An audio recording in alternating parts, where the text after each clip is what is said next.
Assalamualaikum warahmatullahi wabarakatuh.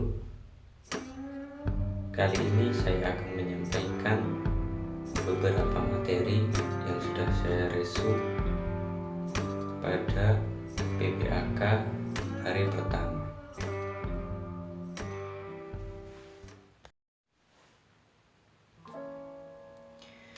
Wawasan bidang akademik.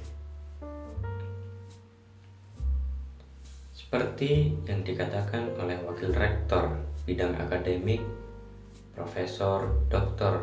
Umi Sumbullah MAG, UIN Maliki Malang memiliki 7 fakultas, yaitu Fakultas Tarbiyah dan Ilmu Keguruan,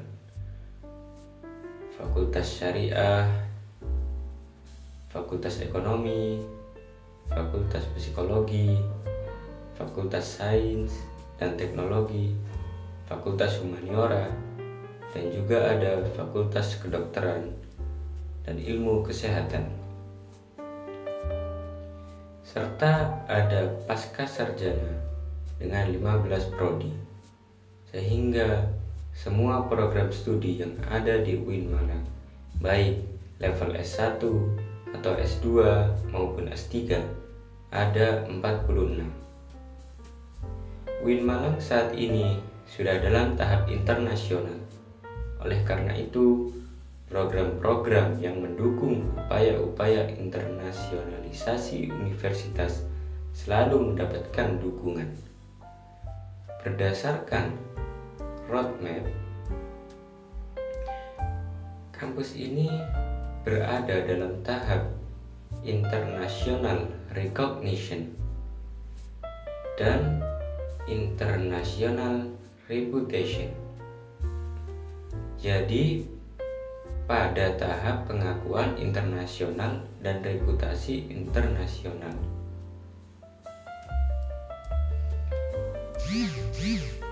Oleh karena itu, program-program yang mendukung upaya-upaya internasionalisasi universitas selalu mendapatkan dukungan, di antaranya dengan berbagai event internasional. UIN Maulana Malik Ibrahim punya hampir 500 mahasiswa asing dari 34 negara. UIN Maliki juga mendesain kurikulum berwawasan internasional, juga memperbanyak program studi yang tersertifikasi internasional maupun yang terakreditasi internasional. Kampus ini memiliki keunggulan dalam menyelenggarakan pendidikan, melakukan pendidikan tinggi yang integratif di dalam memadukan sains dan Islam. Oleh karena itu, di kampus ini terdapat Ma'had Al-Jami'ah sebagai pusat perkembangan karakter ulul albab, khususnya 2 pilar dari 4 pilar ulul albab, yaitu kedalaman spiritual, keagungan akhlak, keluasan ilmu, dan kematangan profesional. 4 pilar yang harus dimiliki oleh mahasiswa, di antaranya dibentuk melalui pendidikan di Ma'had Jami'ah. Kemudian yang kedua, UIN Maulana Malik Ibrahim memiliki pengembangan bahasa asing,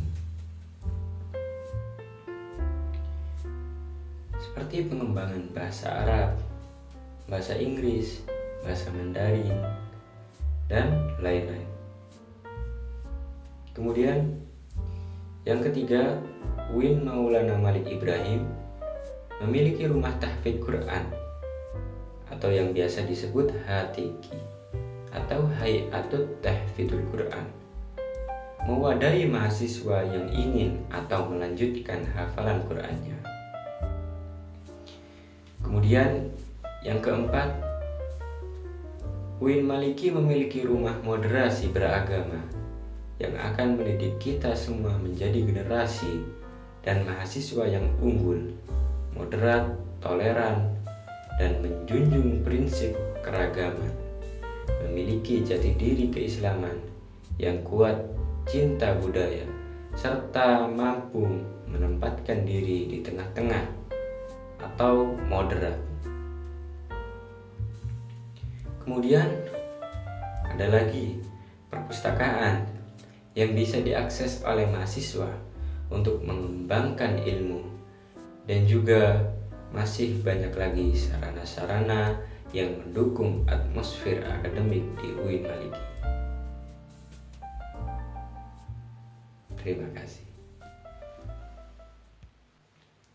Kemudian materi yang kedua pada hari pertama yaitu wawasan bidang kemahasiswaan yang disampaikan oleh Dr. Ahmad Fathah Yasin MAG. Menjadi mahasiswa di UIN Malang itu tidak gampang. Kita yang sudah masuk di UIN Malang adalah manusia-manusia pilihan. Mahasiswa baru harus mengupayakan diri sendiri secara mental, spiritual dalam mengikuti kegiatan-kegiatan perkuliahan di kampus ini. Secara otomatis, kampus ini berbeda dengan yang lainnya. Kita akan memperoleh sesuatu yang tidak diperoleh di kampus perguruan tinggi umum. Termasuk kampus ini menyediakan berbagai macam fasilitas-fasilitas kemahasiswaan. Karena kita harus menyiapkan secara mental spiritual. Orang yang memiliki mental spiritual, indikatornya sebagai berikut. Yang pertama yaitu berpikir ilmiah. Mahasiswa harus melakukan transformasi gaya belajar dari tingkat SLTA menuju model pola belajar di perguruan tinggi. Oleh karena itu harus berpikir secara ilmiah. Berpikir ilmiah pada dasarnya adalah berpikir yang selalu dilandasi oleh ilmu pengetahuan, baik ilmu pengetahuan umum maupun ilmu pengetahuan keagamaan, yang notabene-nya kampus kita adalah kampus keagamaan. Kemudian yang kedua yaitu selalu berperilaku positif, tampil dengan gaya khas mahasiswa UIN Malang. Mahasiswa UIN Malang berbeda dengan mahasiswa-mahasiswa perguruan tinggi umum. Berbicara dengan sopan, berperilaku dengan sopan, itu merupakan ciri khas mahasiswa UIN Malang. Kemudian UIN Malang juga memiliki 18 unit kegiatan kemahasiswaan untuk memfasilitasi bakat minat potensi kita. Semua itu dalam rangka mengembangkan kreativitas mahasiswa, baik akademik maupun non-akademik. UIN Malang juga menyediakan banyak beasiswa untuk mahasiswa yang berprestasi. Terima kasih. Kemudian materi yang pertama pada hari kedua yaitu lingkup kerja DEMA. Apa sih DEMA itu? DEMA merupakan singkatan dari Dewan Eksekutif Mahasiswa. DEMA Universitas adalah organisasi kampus yang merupakan lembaga eksekutif mahasiswa di lingkungan ataupun di level universitas. Dan fungsi DEMA sendiri adalah sebagai pelaksana organisasi kemahasiswaan yang kita ketahui bahwasannya jika di kampus negeri yang di bawah naungan Kemendikbud itu menggunakan istilah BEM atau Badan Eksekutif Mahasiswa. Namun ketika di bawah naungan dari Kemenak itu menggunakan istilah DEMA atau bisa disebut Dewan Eksekutif Mahasiswa.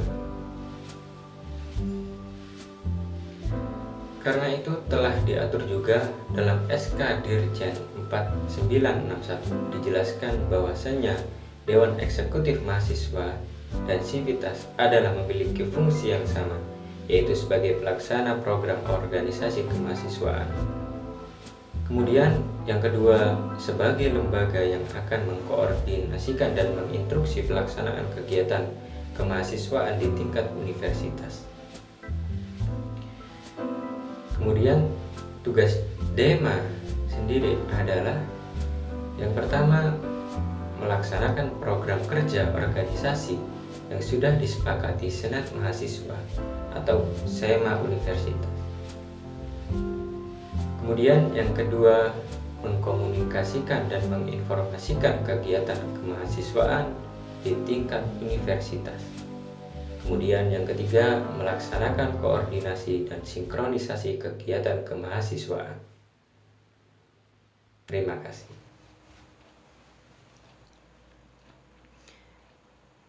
SEMA atau bisa disebut Senat Mahasiswa. SEMA merupakan organisasi mahasiswa UIN Malang yang berperan sebagai lembaga legislatif yang mengkoordinasi DEMA, UKM, dan HMJ. Kemudian fungsi SEMA yaitu ada advokasi, legislasi, pengawasan, penganggaran, serta membantu mahasiswa dalam segala masalah untuk disampaikan kepada pihak terkait. Tugas SEMA yaitu mengawasi dan mengontrol DEMA Universitas, memberikan persetujuan setiap kegiatan yang akan dilaksanakan oleh DEMA Universitas, memberikan pengesahan setiap laporan, pertanggungjawaban setelah selesai agenda tersebut. Kemudian memfasilitasi aspirasi mahasiswa UIN Malang dan menyalurkannya kepada pihak-pihak yang bersangkutan. Kemudian mengawasi setiap kebijakan dan keputusan yang diambil oleh DEMA Universitas, merancang dan menetapkan peraturan organisasi di UIN Malang,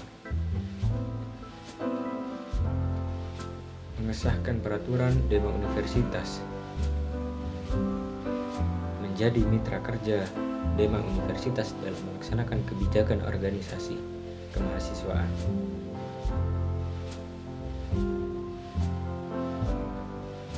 Kemudian wewenang SEMA antara lain yaitu membentuk undang-undang yang dibahas dengan presiden mahasiswa untuk mendapatkan persetujuan bersama. Kemudian menampung dan mempertimbangkan segala aspirasi mahasiswa. Kemudian memberikan mandat untuk pelaksanaan Pemilwa.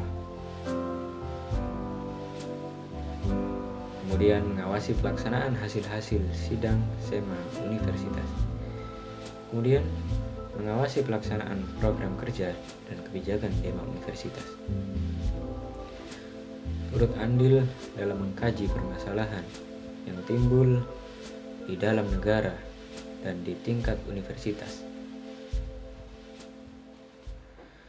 Menerima dan membahas usulan PU yang berkaitan dengan bidang tertentu dan mengikutsertakan dalam pembahasan. Terima kasih. Kemudian materi yang ketiga adalah UKM. Beberapa UKM yang ada di UIN Malang. Salah satunya yang pertama, UKM Menwa. Organisasi bersejarah pembentukan yang dibentuk Jenderal Ahmad Nasution yang bersemboyan penyempurnaan pengabdian dengan ilmu pengetahuan dan ilmu keprajuritan dengan logo simbol warna ungu artinya mulia.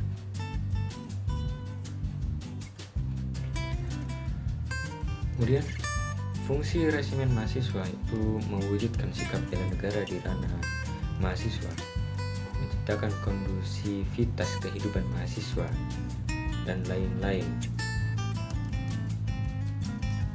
Logonya ada dua, yaitu logo Mahasurya dan Wira Cakti Yuda.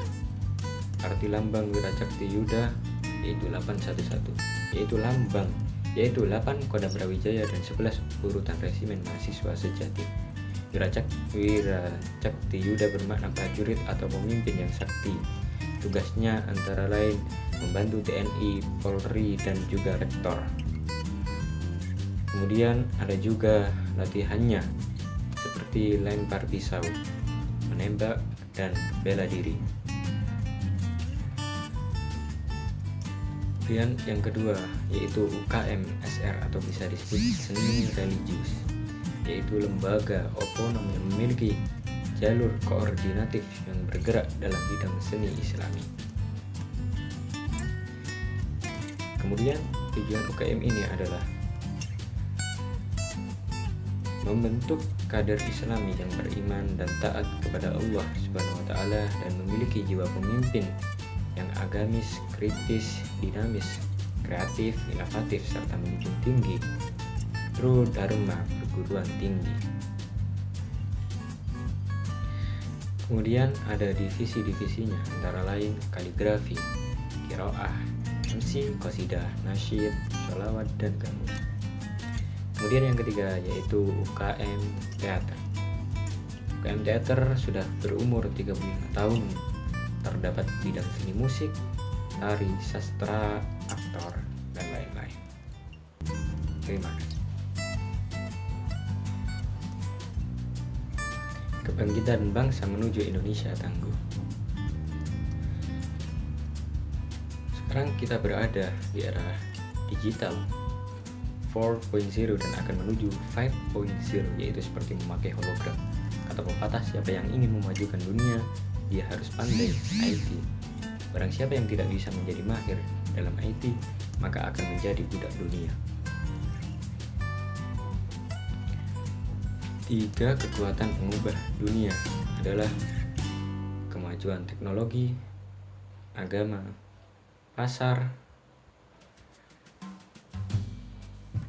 Kemudian peran dan peluang UIN, yaitu arus utama pengembangan teknologi digital, link dan match dengan sektor industri, menjadi kekuatan sosio-teknopreneur, epicentrum ajaran agama inklusif. Cara bekerja pada masa depan adalah munculnya jenis pekerjaan baru akibat digitalisasi dan otomatisasi. Kemudian cara menjadi generasi unggul, yaitu pertama, keagungan moral dan spiritual. Kemudian yang kedua, gandrung ilmu pengetahuan. Yang ketiga, memiliki digital quest. Yang keempat, kesolehan, peduli sosial. Barang siapa yang mau kuasai dunia harus dengan ilmu, mau kuasai akhirat harus dengan ilmu. Kalau mau keduanya, maka kuasailah dengan ilmu. Kita harus mempunyai kecerdasan emosional, tidak hanya kecerdasan digital.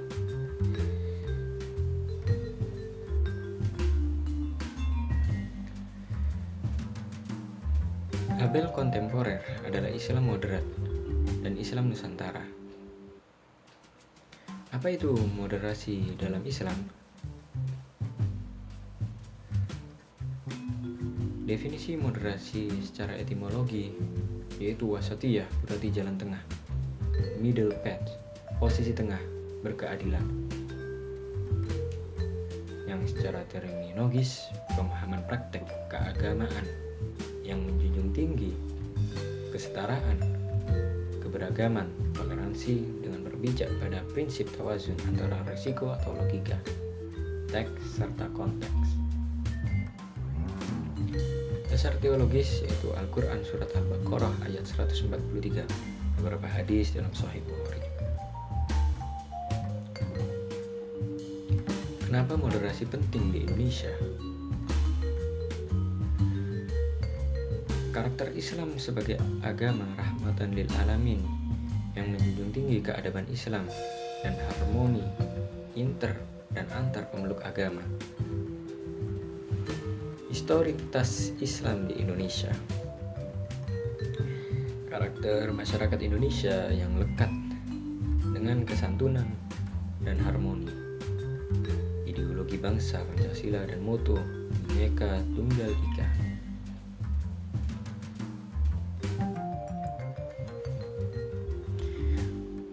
Kemudian peran mahasiswa UIN Malang, yaitu mahasiswa harus memerankan diri sebagai agents of change dalam menguatkan dan mendesimisasi agenda moderasi. Mahasiswa harus mengedepankan kepentingan kebangsaan dan keagamaan yang sesuai dengan prinsip moderasi. Mahasiswa UIN harus cerdas akademik, religius, dan berkebinekaan.